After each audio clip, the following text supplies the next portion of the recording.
दोस्तों, हिंदू पंचांग में माना गया है कि इन 9 दिनों में मां दुर्गा से जुड़ी सभी शक्तियां जागृत हो जाती हैं। इसीलिए इन दिनों में मां दुर्गा की संपूर्ण विधि विधान से पूजा करने से आपकी सभी मनोकामनाएं पूर्ण होती हैं। जय माता रानी भक्तों, नवरात्रि हिंदू धर्म के सभी त्योहारों में से एक प्रमुख त्योहार है और हमारी सनातनी हिंदू पंचांग के अनुसार शारदीय नवरात्रि के पर्व का विशेष महत्व होता है। भक्तों, इसके बाद की 9 रातों में माता रानी के 9 स्वरूप की विशेष पूजा श्रद्धा और उमंग के साथ की जाती है।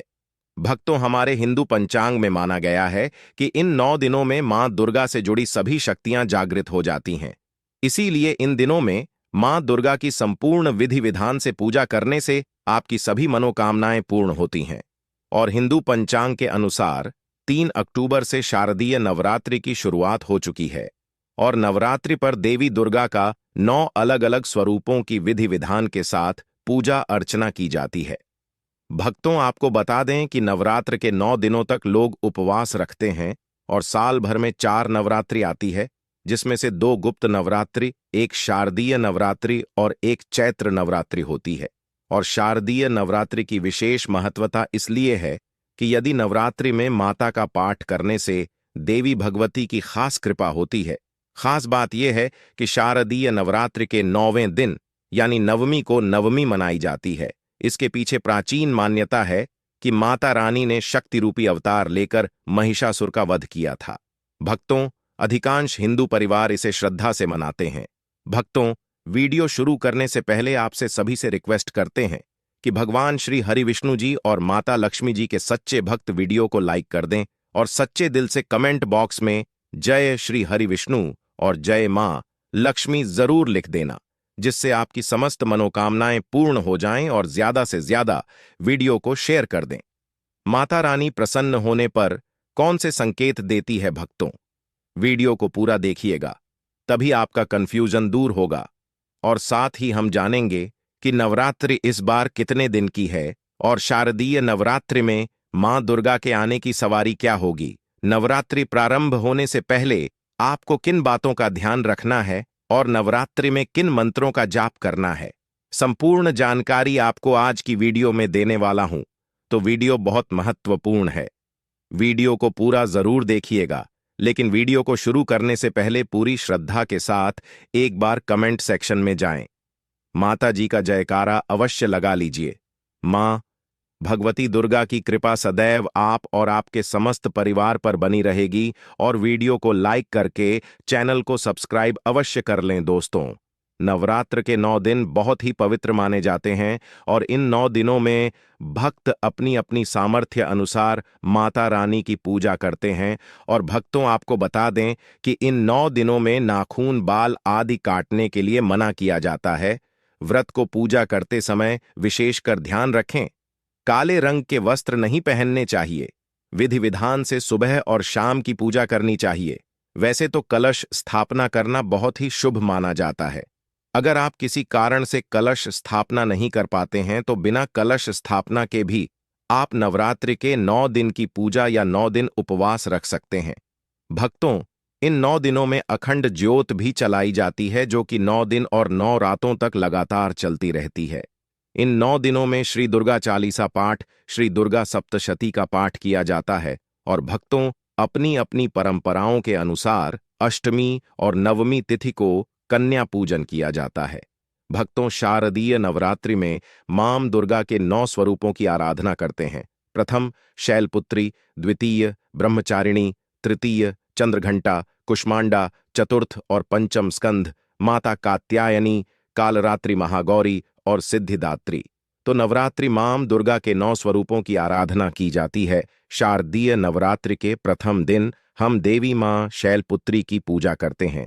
नवरात्रि में जो माता का प्रथम रूप है वह है शैलपुत्री।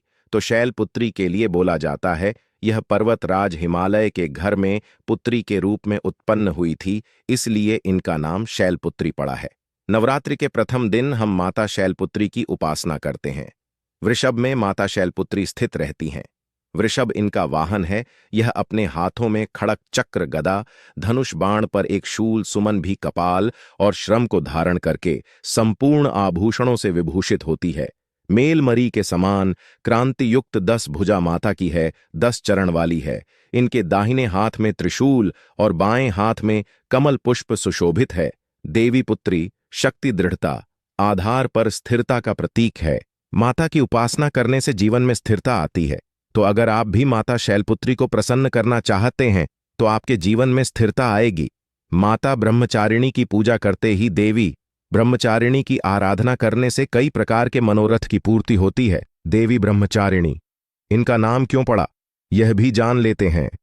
तो भगवान शिव से विवाह करने के लिए प्रतिज्ञाबद्ध देवी माता पार्वती ने कठोर ब्रह्मचारी का पालन किया। ब्रह्म का अर्थ होता है तपस्या और आचरण, उसका अर्थ होता है आचरण करने वाली। तो इस प्रकार ब्रह्मचारिणी का अर्थ हुआ और आचरण करने वाली। तो माता रानी ने कठोर तपस्या की। भगवान शंकर को प्राप्त करने के लिए इनके स्वरूप का सर्वप्रथम बखान जानते हैं। तो देवी ब्रह्मचारिणी के दाहिने हाथ में जप की माला है, बाएं हाथ में कमंड ले है और ब्रह्म का स्वरूप है। देवी ब्रह्मचारिणी की उपासना करने से मनुष्य में त्याग, वैराग्य, सदाचार और संयम की वृद्धि होती है। माता की कृपा से ही सर्वत्र सिद्धि और विजय की प्राप्ति होती है। माता ब्रह्मचारिणी का मंत्र है, या देवी सर्वभूतेषु ब्रह्मचारिणी रूपेण संस्थिता नमस्तस्ये नमस्तस्ये नमः। नवरात्रि के तीसरे दिन मां चंद्रघंटा की पूजा करते हैं। इस देवी के मस्तक पर घंटे के आकार का केंद्र बना हुआ है, इसलिए माता का नाम चंद्रघंटा पड़ा है। इनके जो चंद हैं यह भय है। घंटे की ध्वनि से यह सभी दुष्ट व्यक्तियों का नाश करती है, इसलिए भक्तों माता का नाम चंद्रघंटा पड़ा है। इनके स्वरूप जान लेते हैं तो मां के शरीर का रंग स्वर्ण के समान चमकीला है। इनके 3 नेत्र हैं, 10 हाथ हैं। इनके कर कमल, गदा, धनुष बाण, खड़क, त्रिशूल और अस्त्र शस्त्र लिए हुए हैं। अग्नि जैसे बनने वाले हैं, ज्ञान से जगमगा वाली है। यह सिंह के आसन पर अरुण है तथा युद्ध में लड़ने के लिए अमुक रहती है। मां की कृपा से साधक के समस्त पाप, बाधाएं और जो परेशानियां आती हैं वे नष्ट हो जाती हैं। देवी की कृपा से जातक पराक्रमी और निर्भर होता है। अगर आप भी मां चंद्रघंटा की पूजा करते हैं तो आपको निर्भयता की प्राप्ति होती है। देवी मां चंद्रघंटा का मूल मंत्र है चंद्रघंटा देवी नमो नमः। नवरात्रि के चौथे दिन मां कुष्मांडा की पूजा करते हैं। अब कुष्मांडा क्यों पड़ा है, नाम से भी सुन लीजिए। ये माता कुष्मांडा है क्योंकि माता ने ही सृष्टि का निर्माण किया है, इसलिए माता का नाम कुष्मांडा पड़ा है। माता रानी की 8 भुजाएं हैं और यह 8 भुजाएं कई प्रकार की हैं। यह 8 प्रकार की सिद्धि को अपने हाथों में प्रदान करने वाली कही गई है। इनका वाहन सिंह है और कुष्मांडा माता की आराधना करने से जातक के समस्त रोग और शोक जो होते हैं मिट जाते हैं। माता हमें अयोग, यश और बल तथा आरोग्य प्रदान करती है। माता का मूल मंत्र है कुष्मांडा शर्मिंदा नमः। नवरात्रि के पंचम दिवस माता स्कंद माता की पूजा करते हैं। शैलपुत्री ब्रह्मचारिणी बनकर तपस्या करने के बाद भगवान शिव से विवाह किया, तदअंतर स्कंद उनके पुत्र बने, अर्थात कार्तिकेय जो हैं उनके पुत्र बने, इसलिए माता स्कंद माता कहलाई। स्कंद भगवान को अपनी गोद में हमेशा बैठे हुए माता रहती हैं, इसलिए इनका नाम स्कंद माता पड़ा है। और इन माता की उपासना करने से समस्त इच्छा की पूर्ति होती है और परम शांति की, परम सुख का अनुभव होता है। इनकी पूजा करने से, आराधना करने से सभी प्रकार की वस्तु की प्राप्ति होती है, ऐश्वर्य मिलता है। अगर आप मां की पूजा करते हैं तो ऐश्वर्य की प्राप्ति होती है, सभी प्रकार की सिद्धियों की प्राप्ति होती है। आइए जानते हैं माता का मूल बीज मंत्र। ओम देवी स्कंद माता नमः, यह माता का मूल बीज मंत्र है भक्तों। इसके बाद शारदीय नवरात्रि के 6ठे दिन देवी कात्यायनी की पूजा करते हैं। मां दुर्गा के 6ठे रूप को मारकाट कात्यायनी के नाम से जाना जाता है। आर्ष कात्यायन की कठिन तपस्या से प्रसन्न होकर उनकी इच्छा अनुसार उनके यहाँ पुत्री के रूप में पैदा हुई थी। आशी कात्यायन ने इनका पालन पोषण किया था, इसलिए माता का नाम काट यानी पड़ा है। माता की भक्ति जातक को अर्थ, धर्म, काम और मोक्ष चारों फल प्रदान करती है। साधक अलौकिक तेज और प्रभाव से युक्त हो जाता है। इनकी पूजा करने के बाद माता को जो मूल बीज मंत्र है वह इस प्रकार से है। ओम देवी का यानी नमः इस मंत्र से जाप करके माता को प्रसन्न कर सकते हैं। शारदीय नवरात्रि की सप्तमी तिथि नवरात्रि के 7वें दिन माता काल रात्रि की पूजा करते हैं। जी हां, माता काल रात्रि की उपासना करते हैं। संपूर्ण प्राणियों की पीड़ा हरने वाली अग्नि भय जल है। भय रात्रि भय को दूर करने वाली, काम क्रोध और शत्रु का नाश करने वाली है। इनकी पूजा करने से सभी पापों से मुक्ति, दुश्मनों का नाश और तेज बढ़ता है। मां अपने भक्तों के सभी प्रकार के कष्टों और भय से मुक्त कराती है। माता को जो बीज मंत्र है, मेरी क्लीन चामुंडा विजय, इस मंत्र का जाप करने से माता बहुत ही प्रसन्न होती है। या फिर होम काली के नमः इस मंत्र का जाप कर सकते हैं। दोस्तों, नवरात्रि की अष्टमी दिन, नवरात्रि के जो अष्टम स्वरूप कही गई है मां गौरी, मां दुर्गा का जो अष्टमी स्वरूप है यह मां गौरी है। हिमालय में तपस्या करते समय गौरी का शरीर धूल मिट्टी से ढकर मलिन हो गया था, जिसे शिव ने गंगा जल से धोकर के मल को बाहर निकाला। मलिन शरीर को गौरव प्रदान किया, इसलिए माता का नाम गौरी पड़ा है। और इनकी पूजा करने से क्या फल प्राप्त होता है, आइए जानते हैं। यह सभी देवियों की तुलना में सबसे जल्दी प्रसन्न होती हैं। और अगर आप जल्दी प्रसन्न करना चाहते हैं, देवी दुर्गा के स्वरूप में किसी भी देवी की तुलना में आप महागौरी की पूजा करना शुरू कर दीजिए। इनकी पूजा करने से यह तत्काल प्रसन्न होती है। देवी का जो स्वरूप कहा गया है वह है सिद्ध मां। दुर्गा जी का जो स्वरूप है वह है सिद्धिदात्री। यह सभी प्रकार की सिद्धि को देने वाली है। सिद्धि अर्थात मोक्ष को देने वाली। तो देवी मां का पूजा पाठ करने से सभी प्रकार की सिद्धि की प्राप्ति होती है, सभी प्रकार की कामना की पूर्ति होती है। इसीलिए नवरात्रि के 9वें दिन इनकी पूजा से असंभव कार्य को भी संभव कर सकते हैं। इसलिए अधिकतर जितनी भी जातक है, साधक हैं, सिद्ध प्राप्त करने वाले साधक मां सिद्धदात्री की पूजा करते हैं। और मां कभी भी, चाहे सुर हो, चाहे मानव हो, चाहे दानव हो, चाहे कोई भी हो, कितना भी उत्तम साथ धूप क्यों ना हो, किसी पर यह भेदभाव नहीं करती, सभी को यह सिद्ध प्रदान करती है। इनका जो बीज मंत्र है सिद्धिदात्री नमः, आप में से अधिकतर दर्शक हमें कमेंट करते हैं कि गुरु जी, हमें सिद्धि की प्राप्ति करने के लिए क्या करना चाहिए। तो अगर आप सिद्धि प्राप्त करना चाहते हैं तो मान सिद्धिदात्री की आराधना करना शुरू कर दें। और जो बीज मंत्र बताया है, इस बीज मंत्र का जितना ज्यादा हो सके जाप करें। इस बीज मंत्र का जाप करने से आपको 8 प्रकार की सिद्धि और 9 प्रकार के निधि की प्राप्ति होती है। आइए भक्तों, अब इस वीडियो में जानते हैं। शारदीय नवरात्रि में यह 7 संकेत बताते हैं। मां दुर्गा आपसे बहुत प्रसन्न है और आपके घर में आ चुकी हैं। पहला संकेत है बार बार गौ माता का आना। जिस घर में मां दुर्गा रहती है, उस घर में उनकी बहन कामधेनु उनकी सेवा के लिए, उनके दर्शन के लिए बार बार घर के द्वार पर बिल्कुल ही आती हैं और यह घर के इर्द गिर्द घूमती रहती हैं। वहां से 9 दिनों तक नहीं भागती तो समझ जाना माता रानी आपके घर में आ चुकी है। दूसरा संकेत, मधुमक्खी का घर में आना देखिए। मधुमक्खी को मां दुर्गा का भ्रमण का स्वरूप कहा गया है। जिस घर में नवरात्रि में मधुमक्खी आती है तो समझ जाना उस घर में माता रानी आ चुकी हैं, क्योंकि जो मधुमक्खी है यह मां दुर्गा का ही स्वरूप कही गई है और यह अपने पूर्ण स्वरूप रूप के दर्शन के लिए अर्थात 9 दुर्गा के दर्शन के लिए सेविका बन करके आती है। तो समझ जाना आपके घर में मां दुर्गा आ चुकी है। तीसरा संकेत, ज्योति का तेल गति में जलना।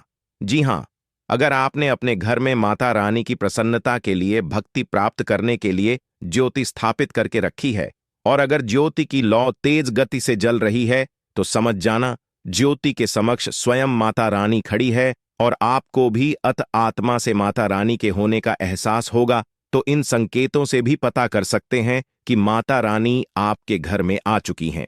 चौथा संकेत, नवरात्रि में दीपक की बाती में फूल का बनना। अगर आपके दीपक की बत्ती में अचानक से फूल बनने लगे तो समझ जाना नवदुर्गा माता आपके ऊपर बहुत प्रसन्न है, आपके ऊपर पूर्ण रूप से अपनी कृपा बरसा रही है और माता रानी आपके घर में आ चुकी है।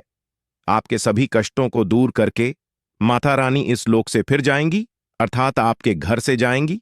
पांचवा संकेत बताते हैं, बार बार घर में अगर काली चींटी निकलने लगे, अगर काली चींटी समूहबद्ध निकल रही हैं और रास्ता काटती है तो समझ जाना माता रानी आ चुकी हैं और आपके सभी प्रकार की इच्छा को पूर्ण करके जाएंगी।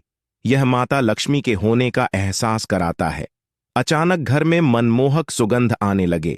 यदि आपको अपने घर में अचानक से इत्र जैसी कोई सुगंध आने लगे, ठंडी हवा चलने लगे, तो समझ जाना माता रानी आ चुकी है और अपने होने का एहसास आपको करा रही है। तो इन संकेतों से भी पता कर सकते हैं कि माता रानी आपके घर में आ चुकी है। 7वां संकेत, फटे कपड़े पहने अगर कोई याचक आ जाए तो समझ जाना माता रानी आपके द्वार पर याचक बन करके आ चुकी है।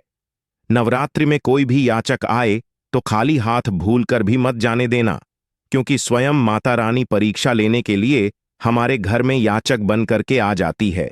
क्योंकि इस बार अपने भक्तों की परीक्षा लेने के लिए धरती पर स्वयं आते हैं और यह आपको समझना होगा। तो यह 7 संकेत बताते हैं कि माता रानी आपके घर में आ चुकी है और आपसे काफी प्रसन्न है। इनमें से आपको कौन सा संकेत मिला है, हमें कमेंट सेक्शन में जरूर बताएं। नवरात्रि के दौरान सबसे ज्यादा महत्व होता है कन्या पूजन का। दोस्तों, माना जाता है व्रत और उपासना से माता रानी इतना पसंद नहीं होती है जितना कि कन्या पूजन से होती है। नवरात्रि में छोटी छोटी कन्याओं को माता रानी का स्वरूप माना जाता है। कन्याओं को भोग लगाया जाता है, उन्हें प्रसन्न किया जाता है और बदले में आशीर्वाद मांगा जाता है। कन्याओं को प्रसन्न करने के लिए गिफ्ट आदि उपहार वगैरह दिए जाते हैं। माना जाता है अगर कन्याओं को कोई भेंट दी जाए और उसे खुशी खुशी स्वीकार कर ली तो इसका मतलब है माता रानी अर्थात माता वैष्णव ने भेंट स्वीकार कर ली। जिन पर कन्याएं प्रसन्न होती हैं तो समझो उन्हें माता रानी का आशीर्वाद मिल गया और माता रानी की कृपा से उन्हें मुंह मांगा वरदान प्राप्त होता है। नवरात्रि में 2 साल से लेकर 10 साल तक की कन्या का पूजन होना चाहिए। अष्टमी अथवा नवमी को कन्याओं के पैर धोकर भोजन कराना, उपहार आदि देना श्रेष्ठ माना जाता है। आपके घर में संपन्नता बनी रहे तथा धन की कोई भी कमी ना हो, कन्याओं को कोई सुंदर गिफ्ट दे सकते हैं। शास्त्रों में बताया जाता है कि कन्या जितना खुश होती है, माता रानी उतना ही जल्द फल की प्राप्ति प्रदान करती है। ऐसे में आप कन्याओं को चॉकलेट बॉक्स दे सकते हैं तथा खूबसूरत कपड़े दे सकते हैं। याद रहे काले कपड़े ना दें और स्टील के बर्तन भी गिफ्ट के तौर पर दे सकते हैं। याद रहे कि कन्याओं को लोहे का कोई भी सामान नहीं देना चाहिए। दोस्तों, जब कन्या अपने घर के लिए प्रस्थान करें तो उनके चरण जरूर छू लें और अपने मन में अपनी प्रार्थना को पूरा करें। सच्चे दिल से मांगी मुराद माता रानी अवश्य पूरी करती है। और कमेंट बॉक्स में जय माता दी लिखना ना भूलें। आज के लिए बस इतना ही दोस्तों। अगर आपको यह वीडियो पसंद आया है तो वीडियो को लाइक करिएगा, दोस्तों को शेयर जरूर करिएगा और चैनल को सब्सक्राइब करके बेल आइकन जरूर दबाइएगा ताकि आने वाला नॉलेज वीडियो आपको सबसे पहले